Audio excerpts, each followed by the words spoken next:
बघा असं आहे की उद्धव साहेबांना मी त्यांना नागपुरात त्यांचं स्वागत करतो. कारण ते नागपूरमध्ये विधिमंडळ अटेंड करण्याकरता नाही तर सहली करता आलेले आहे. कारण ज्यावेळेस ते मुख्यमंत्री होते त्या 2.5 वर्षात त्यांनी नागपूरमध्ये एकही अधिवेशन घेतलं नाही आणि आज ते नियमाची गोष्ट करतात आहे. आणि नियमच्या बाहेर म्हणजे असा नियम आहे की विरोधी पक्षनेता करत असताना किमान 10% त्या पक्षाचे आमदार निवडून आले पाहिजे. म्हणजे किमान 29 आमदार निवडून आले पाहिजे तर मगच विरोधी पक्षनेता कोणत्या पक्षाचा होऊ शकला असता.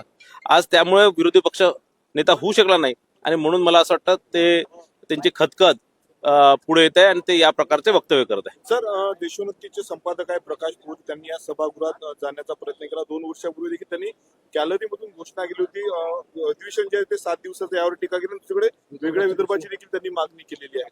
मला वाटतं प्रकाश पोरे साहेबांनी या प्रकारचं काही कृत्य करण्यापेक्षा त्यांनी एखाद्या विधानसभा क्षेत्रातनं निवडणूक लढावं, जिंकावं, विदर्भाच्या मुद्द्यावर निवडणूक लढावी, जिंकावी आणि सभागृहात येऊन कायदेशीररित्या हे सगळे त्यांचे प्रश्न मांडावे. दुसरीकडे उद्धव ठाकरेंनी आरोप केलेला आहे की वारंवार उपमुख्यमंत्रीपद हे घटनाबाह्य असूनही 2 उपमुख्यमंत्री नेमलेले आहेत. त्या उलट संविधानिक अधिकार असलेल्या विरोधी पक्षनेते पदाला मात्र निवड दिली जात नाही. मी आधीच सांगितलं की विरोधी पक्ष नेता करण्याकरता कोणत्याही पक्षात किमान संपूर्ण आमदारांची 10% संख्या असली पाहिजे.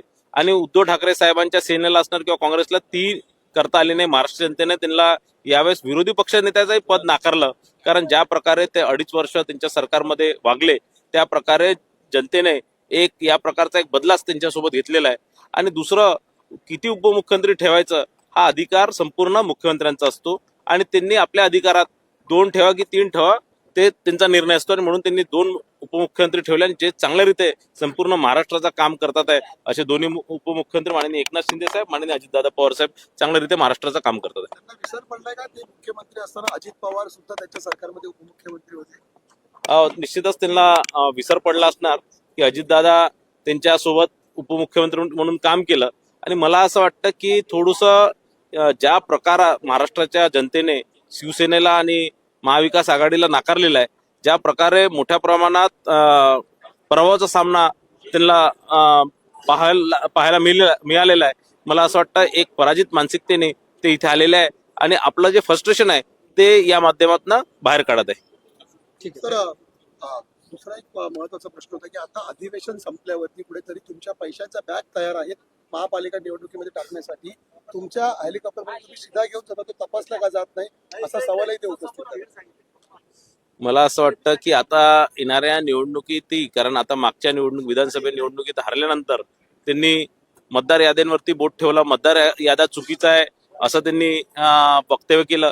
आणि आता महानगरपालिका आणि स्थानिक स्वराज्य संस्थेच्या निवडणुकीत हरल्यानंतर काय लोकांपुढे जाऊन काय विषय मांडायचे, काय कारणं सांगायचे, हे निश्चितच आता त्यांनी नवीन काहीतरी एक फंड आणलेला आहे आणि त्या फंडाची सुरुवात त्यांनी निवडणुकीच्या आधीपासून